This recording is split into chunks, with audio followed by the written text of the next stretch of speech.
Conseil national de transition, réuni en séance plénière le jeudi 18 mai 2023, a adopté la déclaration ci-après en réaction au rapport du Haut Commissariat aux droits de l'homme des Nations Unies sur les événements survenus à Moura du 27 au 31 mars 2022. Le Conseil national de transition,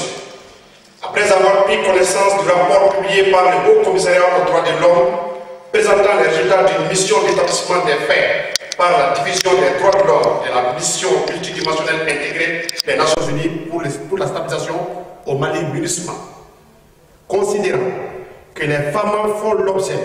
dans ce rapport d'allégations infondées d'exactions sur les populations civiles et que les porteurs de ces informations infondées n'ont d'autre objectif que de ternir l'image des forces de défense et de sécurité maliennes résolument engagées dans la lutte pour la liberté, la sécurité et la protection des populations. Considérant que les défis sécuritaires auxquels est confronté le Mali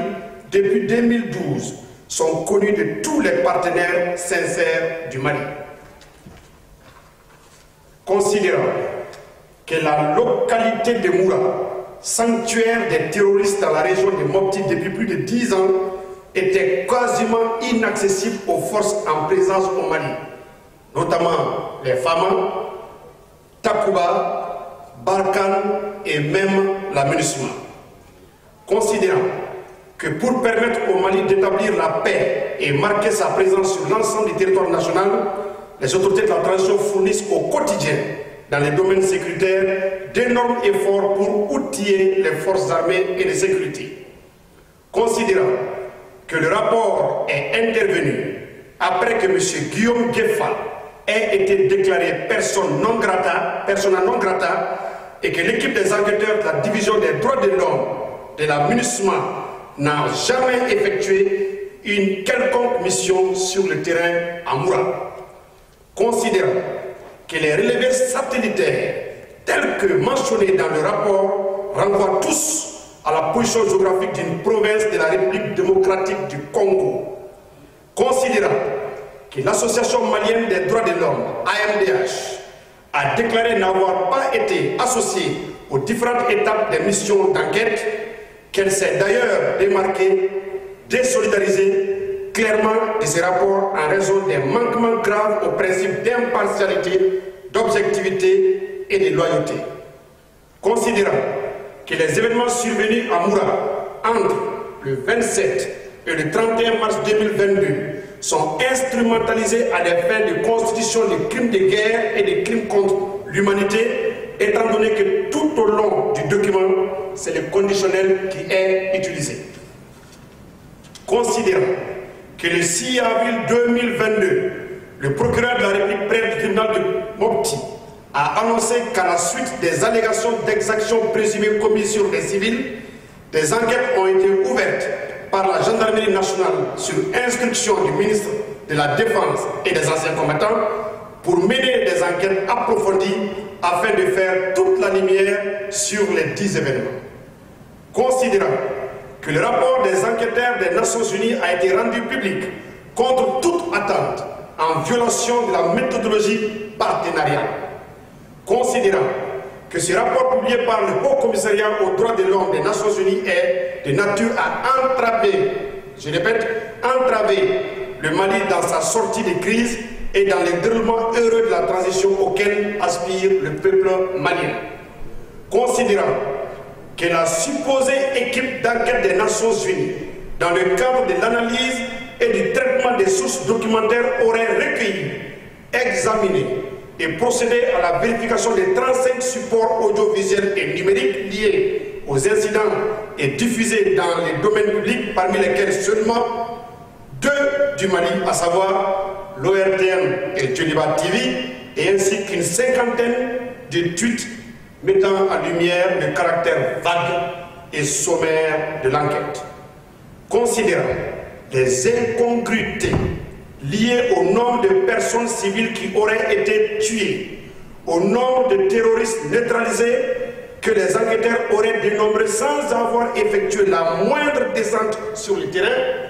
au nombre de familles et de personnes déplacées imaginaires. 185 familles, soit un peu plus de 5000 personnes, considérant que l'engagement constant des forces de défense et de sécurité du Mali dans leur combat contre le terrorisme et l'insécurité sur l'ensemble du territoire national obéit scrupuleusement au respect des droits de l'homme et du droit international humanitaire, considérant que le 9 avril 2022, le président de la commission en charge des lois et de la commission de la défense du Conseil national de transition CNT et une délégation gouvernementale composée du ministre de la Réconciliation, de la paix et de la cohésion nationale, chargé de l'accord pour la paix et la réconciliation au Mali issu du processus d'Alger, du ministre délégué chargé de l'action humanitaire, de la solidarité des réfugiés et des déplacés se sont rendus dans le village de Moura pour apporter le soutien, le réconfort et l'assistance de l'État aux populations de Moura. Le Conseil national de transition dénonce l'approche et la procédure adoptée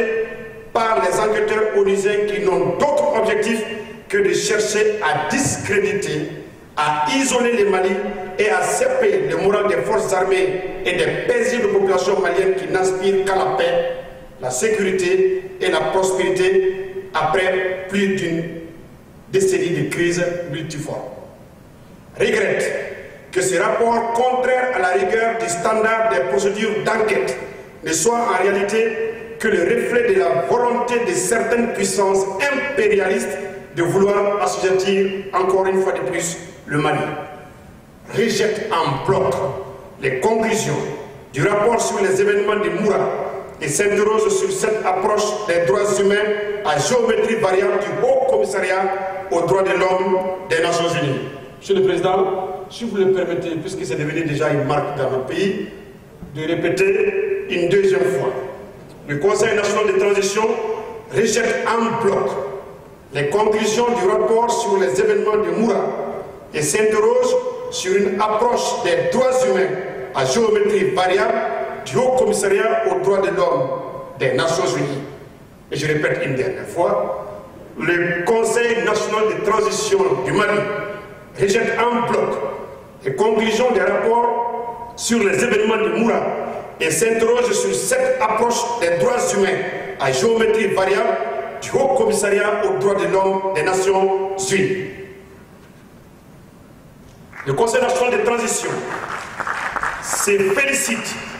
de la réactivité diligente du gouvernement de transition à travers son communiqué numéro 0052 en date du 13 mai 2023. Encourage le gouvernement de transition à indiquer l'entreprise de terreur et de violence des hordes de terroristes sans foi ni loi sur le territoire national. Soutient le gouvernement dans sa volonté d'engager des poursuites contre les auteurs et complices à l'origine de ces rapports biaisés des Nations Unies. Félicite les forces armées maliennes pour toutes les victoires et initiatives en cours, les exhorte à la vigilance et à poursuivre leurs efforts dans la lutte contre le terrorisme, la sécurisation du territoire national et dans la protection des personnes et des biens et de leurs biens, le tout dans le respect strict des droits de l'homme et du droit international humanitaire comme à l'accoutumée. Invite les populations maliennes, la diaspora et l'ensemble des forces vives du pays à la sérénité, à la vigilance, à la cohésion, au sursaut patriotique et à rester toujours mobilisés derrière les autorités de la transition en ces moments décisifs pour la vie de la nation. Exprime sa solidarité au président de la transition, chef de l'État, son Excellence le colonel Assimi Goïta, au gouvernement et aux forces de défense et de sécurité engagées dans la lutte contre les forces obscurantistes et toute forme de violence contre les populations maliennes. Apporte son soutien, une fois de plus, indéfectible, à son Excellence le colonel Assimi Goïta, président de la transition, chef de l'État, et l'encourage à entreprendre toute démarche utile pour la réussite de la transition et l'affirmation de la souveraineté du Mali. Enfin, le Conseil national de transition invite les pays et institutions amis du Mali à le soutenir et à l'accompagner dans son combat contre le terrorisme et pour le parachèvement du processus de décentralisation. Bamako, le 18 mai 2023, le président des séances, honorable Assarid Ag Imbarkawan, grand officier de l'ordre national. Bien.